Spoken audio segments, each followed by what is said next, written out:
Audio clip number 68 انشاءاللہ عز و جل اس آڈیو کلپ میں قرآن پاک کی سورہ بقرہ کی آیت نمبر 196 سے 198 تک کی تلاوت، ترجمہ اور تفسیر قرآن صراط الجنان سنیں گے۔ بسم اللہ الرحمن الرحیم۔ ترجمہ: اللہ کے نام سے شروع جو نہایت مہربان رحمت والا ہے۔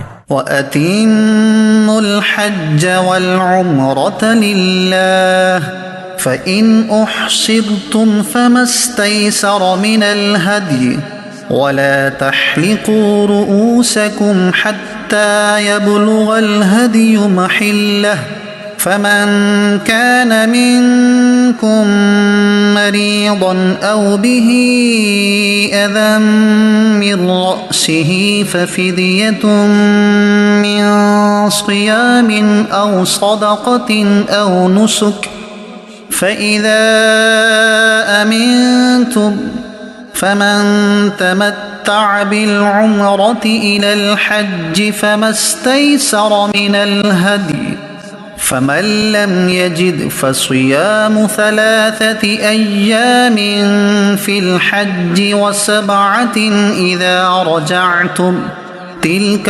10 كَامِلَةٌ ذَلِكَ لِمَنْ لَمْ يَكُنْ أَهْلُهُ حَاضِرِ الْمَسْجِدِ الْحَرَامِ وَاتَّقُوا اللَّهَ وَاعْلَمُوا أَنَّ اللَّهَ شَدِيدُ الْعِقَابِ۔ ترجمہ: اور حج اور عمرہ اللہ کے لیے پورا کرو، پھر اگر تمہیں مکے سے روک دیا جائے تو حرم میں قربانی کا جانور بھیجو جو میسر آئے، اور اپنے سر نہ منڈاؤ جب تک قربانی اپنے ٹھکانے پر نہ پہنچ جائے۔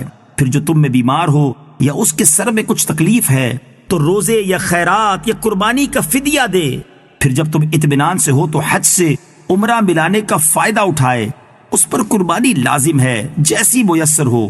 پھر جو قربانی کی قدرت نہ پائے تو 3 روزے حج کے دنوں میں رکھے اور 7 روزے اس وقت رکھو جب تم اپنے گھر لوٹ کر جاؤ، یہ مکمل 10 ہیں۔ یہ حکم اس کے لیے ہے جو مکے کا رہنے والا نہ ہو، اور اللہ سے ڈرتے رہو اور جان رکھو کہ اللہ شدید عذاب دینے والا ہے۔ وَأَتِمُّوا الْحَجَّ وَالْعُمْرَةَ لِلَّهِ، اور حج اور عمرہ اللہ کے لیے پورا کرو۔ تفسیر صراط الجنان میں ہے، آیت میں مراد یہ ہے کہ حج و عمرہ دونوں کو ان کے فرائض و شرائط کے ساتھ خاص اللہ تعالیٰ کے لیے بغیر سستی اور کوتاہی کے مکمل کرو۔ حج کی تعریف اور حج و عمرہ کے چند احکام۔ حج نام ہے احرام باندھ کر 9 ذوالحجہ کو عرفات میں ٹھہرنے اور کعبہ معظمہ کے طواف کا۔ اس کے لیے خاص وقت مقرر ہے جس میں یہ افعال کیے جائیں تو حج ہے۔ حج 9 ہجری میں فرض ہوا، اس کی فرضیت قطعی ہے، اس کی فرضیت کا انکار کرنے والا کافر ہے۔ حج و عمرہ دونوں کے ہر مسئلے میں بہت تفصیل ہے، اس کے لیے بہار شریعت کے حصہ نمبر 6 کا مطالعہ کریں۔ فَإِنْ أُحْصِرْتُمْ، تو اگر تمہیں روک دیا جائے۔ تفسیر صراط الجنان میں ہے، یہاں سے حج کے ایک اہم مسئلے کا بیان ہے جسے احصار کہتے ہیں۔ آیت کا خلاصہ کلام یہ ہے کہ اگر حج یا عمرے کا احرام باندھ لینے کے بعد حج یا عمرے کی ادائیگی میں تمہیں کوئی رکاوٹ پیش آ جائے، جیسے دشمن کا خوف ہو یا مرض وغیرہ، تو ایسی حالت میں تم احرام سے باہر آ جاؤ، اور اس صورت میں حدود حرم میں قربانی کا جانور اونٹ یا گائے یا بکری کا ذبح کروانا تم پر واجب ہے، اور جب تک قربانی کا جانور ذبح نہ ہو جائے تب تک تم سر نہ منڈواؤ۔ فَمَنْ كَانَ مِنْكُمْ مَرِيضًا، پھر جو تم میں بیمار ہو۔ تفسیر صراط الجنان میں ہے، احصار کے بعد ایک اور مسئلے کا بیان ہے، وہ یہ کہ حالت احرام میں بال منڈوانے کی اجازت نہیں ہوتی۔ یوں ہی لباس، خوشبو وغیرہ کے اعتبار سے کافی پابندیاں ہوتی ہیں، اگر ان کا خلاف کریں تو دم یا صدقہ لازم آتا ہے۔ فَمَنْ تَمَتَّعَ بِالْعُمْرَةِ إِلَى الْحَجِّ، تو جو حج سے عمرہ ملانے کا فائدہ اٹھائے۔ تفسیر صراط الجنان میں ہے، جو شخص ایک ہی سفر میں شرائط کا لحاظ کرتے ہوئے حج و عمرہ کی سعادت حاصل کرے، اس پر شکرانے کے طور پہ قربانی لازم ہے، اور یہ قربانی عید کے دن والی قربانی نہیں ہوتی بلکہ جدا گانا ہوتی ہے۔ اور اگر قربانی کی قدرت نہ ہو تو اسے حکم ہے کہ 10 روزے رکھے، ان میں سے 3 روزے حج کے دنوں میں یعنی 1 شوال سے 9 ذوالحجہ تک احرام باندھنے کے بعد کسی بھی 3 دن میں رکھ لے، اکٹھے رکھے یا جدا جدا، دونوں کا اختیار ہے، اور 7 روزے 13 ذوالحجہ کے بعد رکھے۔ مکہ مکرمہ میں بھی رکھ سکتے ہیں، لیکن افضل یہ ہے کہ گھر واپس لوٹ کر رکھے۔ حاضر المسجد الحرام مکہ کے رہنے والے۔ تفسیر صراط الجنان میں ہے حج تمتع یا حج قران کا جائز ہونا صرف آفاقی یعنی میقات سے باہر والوں کے لیے ہے۔ حدود میقات میں اور اس سے اندر رہنے والوں کے لیے نہ تمتع کی اجازت ہے اور نہ قران کی، وہ صرف حج افراد کر سکتے ہیں۔ الحج اشہر معلومات فمن فرض فيهن الحج فلا رفث ولا فسوق ولا جدال في الحج وما تفعلوا من خير يعلمه الله وتزودوا فإن خير الزاد التقوى واتقون يا أولي الألباب۔ ترجمہ، حج چند معلوم مہینے ہیں، تو جو ان میں حج کی نیت کرے تو حج میں نہ عورتوں کے سامنے صحبت کا تذکرہ ہو اور نہ کوئی گناہ ہو اور نہ کسی سے جھگڑا ہو، اور تم جو بھلائی کرو اللہ اسے جانتا ہے، اور زاد راہ ساتھ لے لو، پس سب سے بہتر زاد راہ یقیناً پرہیزگاری ہے، اور اے عقل والو مجھ سے ڈرتے رہو۔ الحج اشہر معلومات، حج چند معلوم مہینے ہیں۔ تفسیر صراط الجنان میں ہے حج کے چند احکام بیان کرنے کے بعد یہاں مزید حج کے احکام و آداب بیان کیے جا رہے ہیں۔ فرمایا گیا کہ حج کے چند مشہور و معروف مہینے ہیں، یعنی شوال، ذوالقعدہ اور ذی الحجہ کے 10 دن۔ حج کے ارکان صرف 7ویں ذوالحجہ سے 12ویں تک ادا ہوتے ہیں، مگر شوال، ذی قعدہ کو بھی حج کے مہینے اسی لیے کہا گیا ہے کہ ان میں احرام باندھنا بلا کراہت جائز ہے، اور ان سے پہلے حج کا احرام باندھنا مکروہ ہے۔ فمن فرض فیہن الحج، تو جو ان میں حج کو لازم کر لے۔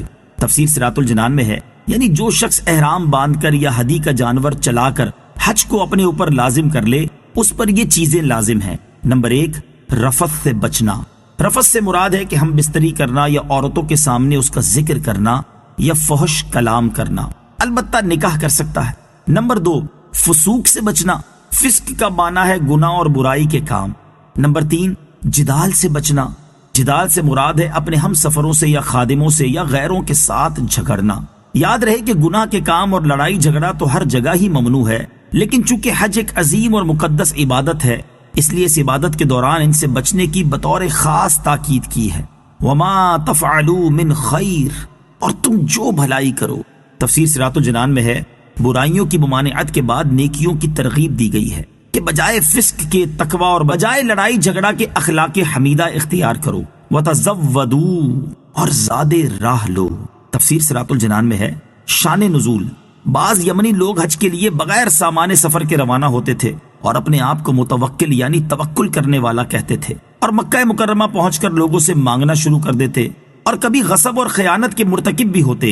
ان کے بارے میں یہ آیت نازل ہوئی اور حکم ہوا کہ سفر کا سامان لے کر چلو، دوسروں پر بوجھ نہ ڈالو اور سوال نہ کرو کہ یہ تمام چیزیں توکل اور تقوی کے خلاف ہیں، اور تقوی بہترین زاد راہ ہے۔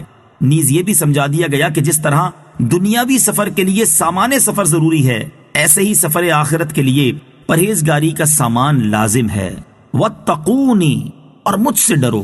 تفسیر صراط الجنان میں ہے عقل والے کہہ کر اس لیے مخاطب کیا گیا تاکہ لوگوں کو سمجھ آ جائے کہ عقل کا تقاضا خوف الہی ہے۔ جو اللہ تعالیٰ سے نہ ڈرے وہ بے عقلوں کی طرح ہے۔ عقل وہی ہے جو اللہ تعالیٰ سے خوف پیدا کرے، اور جس عقل سے آدمی بے دین ہو وہ عقل نہیں بلکہ بے عقلی ہے۔ ابو جہل بے عقل تھا اور حضرت بلال رضی اللہ تعالی عنہ عقل مند تھے۔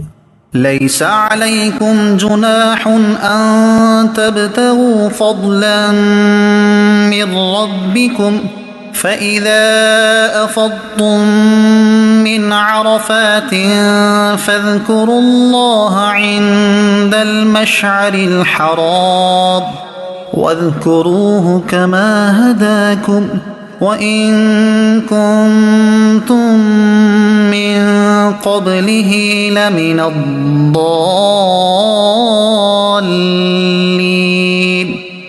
ترجمہ، تم پر کوئی گناہ نہیں کہ تم اپنے رب کا فضل تلاش کرو، تو جب تم عرفات سے واپس لوٹو تو مشعر حرام کے پاس اللہ کو یاد کرو اور اس کا ذکر کرو، کیونکہ اس نے تمہیں ہدایت دی ہے، اگرچہ اس سے پہلے تم یقیناً بھٹکے ہوئے تھے۔ لیس علیکم جناح ان تبتغوا فضلا من ربکم، تم پر کوئی گناہ نہیں کہ تم اپنے رب کا فضل تلاش کرو۔ تفسیر صراط الجنان میں ہے شان نزول۔ بعض مسلمانوں نے خیال کیا کہ راہ حج میں جس نے تجارت کی یا اونٹ کرائے پر چلائے اس کا حج ہی ضائع ہو گیا، اس پر یہ آیت نازل ہوئی۔ فَإِذَا أَفَضْتُم مِّنْ عَرَفَاتٍ، تو جب تم عرفات سے واپس لوٹو۔